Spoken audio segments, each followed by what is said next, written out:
Hey, fellow babies, welcome back to Pachter Factor on SIFTD.net. If you are watching as a Patreon patron, thank you so much for your support. It's inexpensive and you get lots of great content. If you have a Twitch account and an Amazon Prime account, please link them. It's easy to do and we get a couple bucks a month. So renew it if you haven't done it in a while and make sure you link them. That's free money we get, costs you nothing. If you are subscribing on YouTube, thank you so much. If you are doing none of the above, follow me on Twitter at Michael Pachter and I'll give you a shout out. Okay, today's question from YouTube from Jonathan Barton.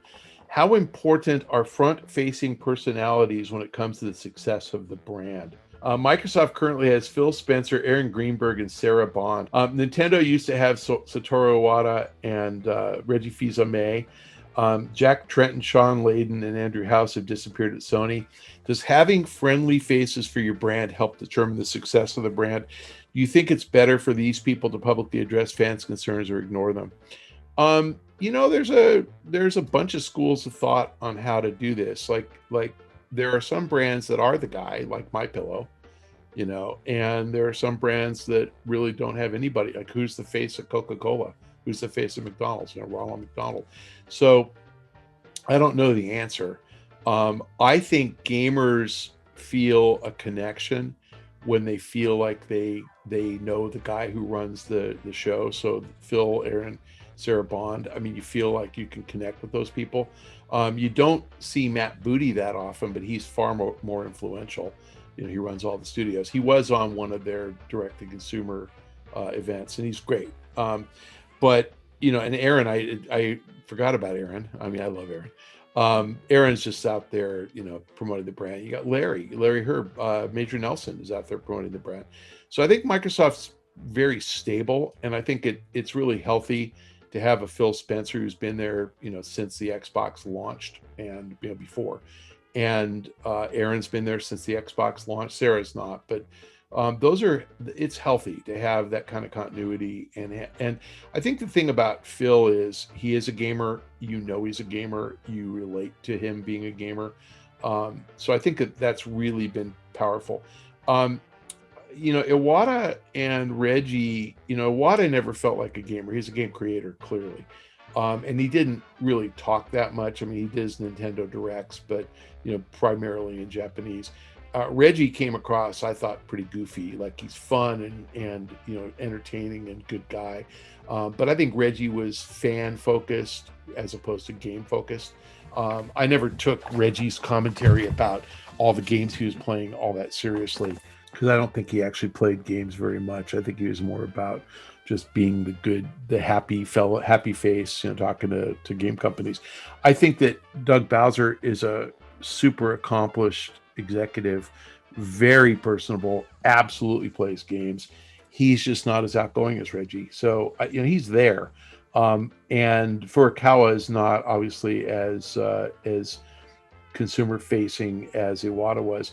So, it's a personality thing. If you get a guy who really likes the limelight and likes dealing with consumers, then it works.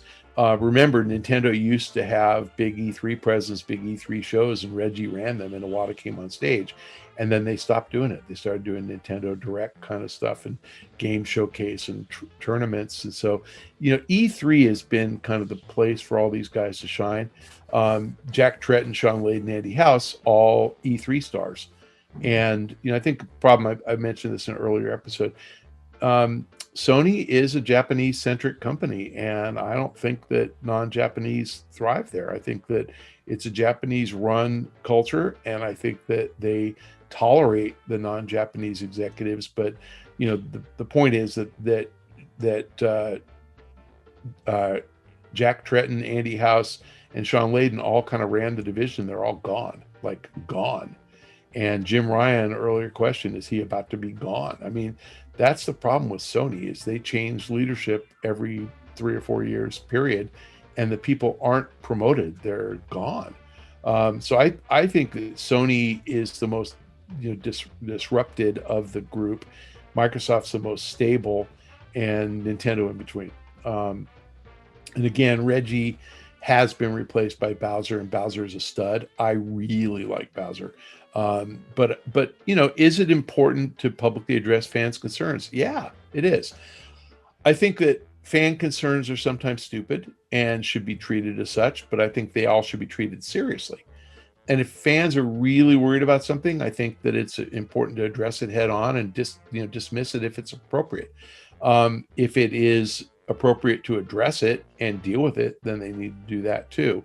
And I think fans are much more comfortable when they feel like there is a person to complain to, which is Phil Spencer or is Aaron Greenberg. And I think that is really healthy. So answer, it's important for these brands because I think that the gamer likes a connection to the company. And I think the gamer likes, I don't even think most consumers could name the CEO of Sony Corporation, and not that many could even name the head of PlayStation, where everybody knows Phil Spencer. I'm not sure anybody can name the president of Nintendo, and few can name Bowser, Bowser's a stud. So I agree. I think that Microsoft's done a really good job of branding. Phil is a really good front-facing personality who happens to also be a really good game executive. So good combination of smart and nice guy. I remember sitting with Phil at E3 immediately prior to the Microsoft Xbox showcase, his first time on stage. And I remember him saying, "I'm so nervous, I feel like I'm going to pee my pants." And this is probably 2005 or something. And he went up and did great. But I go back with him that far, and I remember him talking about being super nervous. And now you watch him and he's totally comfortable in front of the camera. So yeah, I think that it's hard to find the right executives to do this. Bowser's great on camera. And Reggie, obviously, great on camera. I thought Tretton was good. I thought Shawn was good. I thought Andy House was good. So, Jim Ryan less so. He's not quite as friendly. He comes across as a bit more serious and gruff. But yeah, I think it's important. I think it's good for a fan connection. So good question. Thanks for joining us on Pachter Factor on SIFTD.net. I hope you are watching as a Patreon patron. Thank you for your patronage if you are. Please remember to link your Twitch account to your Amazon Prime account. We get paid if you are a Twitch Prime member, and you can do that even if you're a Patreon patron. And if you're watching on YouTube and subscribing, thank you. If you're not subscribing and you are just too cheap or poor to do any of the above, you're getting this a week late. And at a minimum, I expect you to follow me on Twitter at Michael Pachter. We will see you next time. Thank you.